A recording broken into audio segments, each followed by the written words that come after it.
Coming up on Action News tonight, wintry weather could make travel difficult for some trying to get to their holiday destinations this weekend. We'll have details on what you should expect if you're heading to the airport.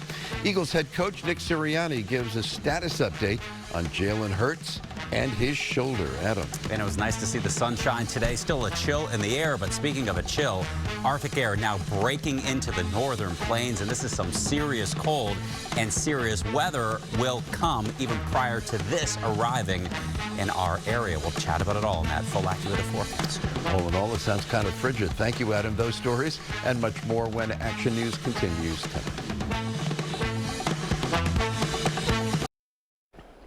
Today, Pennsylvania Governor Tom Wolf announced nearly $8 million in funding to support community improvement projects. That includes more than $1.7 million for various projects across Philadelphia, such as housing and redevelopment work. There'll also be $200,000 for Habitat for Humanity of Bucks County and another $100,000 each for Habitat for Humanity programs in Montgomery and Delaware counties. You can find a full list of the projects at 6abc.com/links. Well, the potential for violent winter weather is jeopardizing pre-Christmas travel plans for millions of Americans, and that includes the tri-state area. Action News reporter Jillian Mealy joins us in the studio. Jillian, are we looking at the possibility, dare I ask the question, for chaotic conditions at airports around the country, including Philadelphia? I think that it's certainly not going to be a breeze. Look, when you combine travel, air travel with winter weather, it certainly isn't easy, right? And winter weather across the country is already causing some airlines, including American Airlines, to waive change fees for certain days later this week. Take a look. Today, some flights between Philadelphia and Seattle were canceled due to weather out west, and officials from Philadelphia International Airport warned to be prepared if you plan to travel over the holidays. Tomorrow through Tuesday, January 3rd, about 980,000 travelers are expected to go through Philadelphia International, which is up 6% from last year. You add weather into the mix, especially in other parts of the country, and it could be a mess. Could be raining here, but if crews and equipment can't get here, then you might not be able to get out when you are scheduled to. So many people are choosing to travel early if they can and making it a point to get to the airport with plenty of time to spare. Never know how security is. Sometimes with the way the world's going now, TSA may have one or less person and the line could be longer than normal. So I want to make sure that I'm here just in case. Here's a tip. If you plan to park at the airport, remember only a portion of the economy lot remains open. That was closed actually during COVID in 2020. Airport officials say there are about 12,000 parking spots on site, and they suggest registering in advance for parking to make sure you can save as much time as possible. They also say keep in mind there is SEPTA and rideshare. Jim. Thank you, Julian. Santa's helpers ditched the sleigh and instead used trucks to make a special delivery. They were at the Ronald McDonald House in Philadelphia. The Ellie Corner Leukemia Foundation organized this toy drive. Volunteers loaded hundreds of presents into 2 trucks in Washington Township for the trip over the bridge. It is their way to brighten the families and the spirits of families spending the holidays away from home this year. It was a sweet gesture to show support for first responders today. Students from the congregations of Shar Shamayim Preschool in Bustleton spent the day baking hundreds of cookies. They mixed and rolled the dough, then watched as the finished product came right out of the oven. Volunteers will deliver the treats to fire stations, police stations, and hospitals on Christmas Day. I'm not suggesting that we are ever just a tad cynical. Okay. Might there be a little smoke screen to this injury of Jalen Hurts? If you had me guess, I'd say he probably wouldn't play this week. But yeah. I don't know. Nick Sirianni calls Jalen Hurts a freak. He cites Hurts' ability to heal quickly as a reason he is not ruling him out for Saturday's game at Dallas. Hurts is dealing with a sprain to his throwing shoulder. It happened during the third quarter of Sunday's game against the Chicago Bears. The Eagles say they will prepare for both Hurts or Gardner Minshew to start this game. This afternoon, Jalen was specifically asked about his playing status. From your perspective, do you think you have a chance to play on Saturday? Definitely a chance. Taking it day by day, though. You know, everybody knows that I'm dealing with something. I think that's pretty public. is out there. I'm not one to really talk about myself. You know, obviously being a quarterback of the Philadelphia Eagles, you can't run from that, you know, but I'm taking everything one day at a time with it. I don't put anything past Jalen Hurts as far as his mental and physical toughness. So there's a chance he could play this week. And so he is one of the toughest guys I know. Dallas Goedert is getting closer to return to game action. The tight end has officially been activated off of injured reserve. Goedert has missed the past 5 games with a shoulder injury. He could play this weekend against Dallas. That's his goal. Yeah, obviously a really big game, division game, chance to win the division this week, chance to lock in that #1 seed. So it's cool to be part of this, and you know, hopefully we can get it done so we can get all that new gear and wear it on the trip back and celebrate like you've seen a couple teams do already. That would be nice. All right, to the ice. The Flyers will host the Columbus Blue Jackets this evening, one of the few teams in the NHL with a worse record than they own. The Blue Jackets come in having lost 4 straight games, but they will bring with them the one who got away. Johnny Gaudreau flirted with the Flyers in the offseason before signing a free agent deal with the Blue Jackets. The South Jersey native has not disappointed. Gaudreau has 33 points in 31 games this season. The Flyers need to contain him tonight. I don't think you stop Johnny Gaudreau. He's a really good player.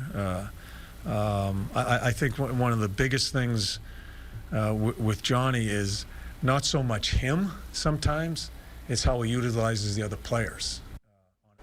Finally, on a personal note, we here at 6ABC would like to congratulate Jim Gardner on yet another milestone, as if 46 years is not enough. The 4100 block of Monument Avenue just outside our studios will now be known as Jim Gardner Way. Philadelphia Council member Curtis Jones presented the street sign to Jim during a ceremony today. Jim's wife Amy and son Jesse were there.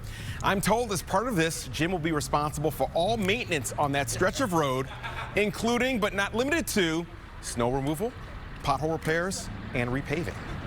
Get at it, Jim. You know, it's obviously an extraordinary honor. There are a couple of other street signs like that. John Facenda, Ed Bradley, if you remember. Yes. Absolutely. I'm just amazed that they would actually do this for someone while they're still alive. You are a special person, Jim. That's why. At least I can enjoy it. You can see it. No. Thank you very much to the city of Philadelphia and Congressperson, Councilperson Curtis Jones. What an honor. I do appreciate it. It's just crazy, but thank you so much. Adam Joseph with the AccuWeather forecast when we continue in just a moment. It would appear we have some chilly weather on the way. Chilly is one word. You think it's chilly today. This is balmy compared to what's coming this weekend.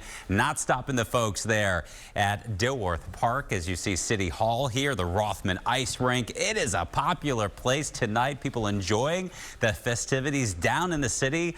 Live on our Sky 6 camera at City Hall. Let's talk about the Christmas holiday. The countdown is on. Yes, it's only one hand away, 5 days away from the big day that Santa Claus comes to town. And you know what? He's going to bring the North Pole with him. Arctic air arriving. The coldest Christmas more than likely in over 30 years. You got to go back to 1989. Highs in the mid-20s. Wind chills only 10 to 15 degrees is what it'll feel like Christmas afternoon. Right now 30 in Millville, same for Allentown, 31 Reading, 35 Wilmington, 23 in the Poconos, Cape May, 39 degrees. Satellite and radar, not a whole lot going on. We had that brilliant blue sky back today that at least puts you in a better mood. A few high clouds streaming through right now, but overall it is clear tonight. A light breeze out there, but very cold. 18 by morning. In the suburbs, 27 degrees for the city of Philadelphia. Tomorrow, an easy peasy day here. You know, you can get around, get the shopping done. You've got to pick up some folks at the airport or the train station. 42 in the city, 43 in Millville, 44 in the boards, 39 in the Lehigh Valley. Calm winds and just a few high clouds. In fact, tomorrow, also another big day. We got the winter solstice arriving, 4:48 in the afternoon. That's when the direct rays over the Tropic of Capricorn. Those direct rays will start to lift back up towards the equator as we head towards spring. So yes, this means the daylight hours getting longer now as we go into the winter season. All right, now the bad. The 1-2 punch here with this big storm cutting across the country Thursday into Friday.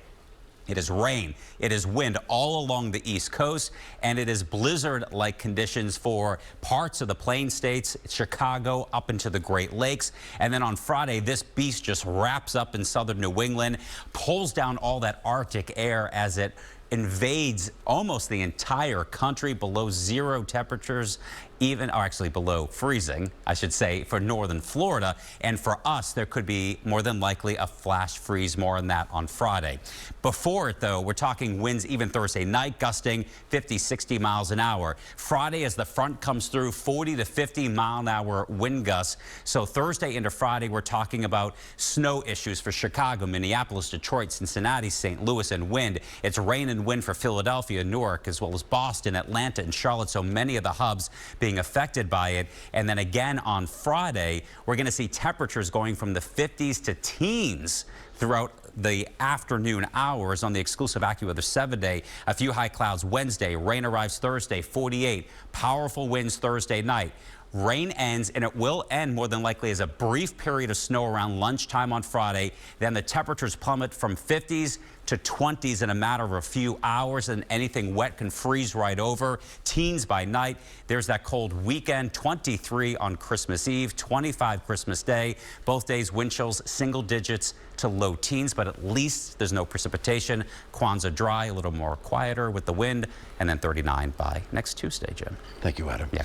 Students from Chester A. Arthur School in South Philadelphia showed off their ballet skills in a special performance this morning. Their dance was choreographed by Ballet X, a contemporary ballet company. These 3rd and 4th grade students have been taking part in the company's in-school outreach program. Obviously, much to their enjoyment. ABC's World News Tonight with David Muir next on Channel 6. Action News continues next at 6:30 wherever you stream 6ABC and at 10 o'clock on PHL 17. Then join Rick Williams, Cecily Tynan, and Deuces Rogers for Action News at 11 here on Channel 6. For the entire Action News team, I'm Jim Gardner. Please join us at 11.